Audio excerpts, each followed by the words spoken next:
അത്യുന്നതൻ്റെ സംരക്ഷണത്തിൽ വസിക്കുന്നവനും സർവശക്തൻ്റെ തണലിൽ കഴിയുന്നവനും കർത്താവിനോട് എൻ്റെ സങ്കേതവും എൻ്റെ കോട്ടയും ഞാൻ ആശ്രയിക്കുന്ന എൻ്റെ ദൈവവും എന്ന് പറയും.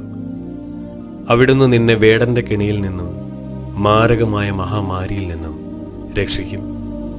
തൻ്റെ തൂവലുകൾ കൊണ്ട് അവിടുന്ന് നിന്നെ മറച്ചുകൊള്ളും. അവിടുത്തെ ചിറകുകളുടെ കീഴിൽ നിനക്ക് അഭയം ലഭിക്കും.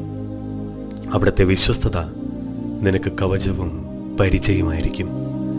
രാത്രിയിലെ ഭീകരതയെയും പകൽ പറക്കുന്ന അസ്ത്രത്തെയും നീ ഭയപ്പെടേണ്ട.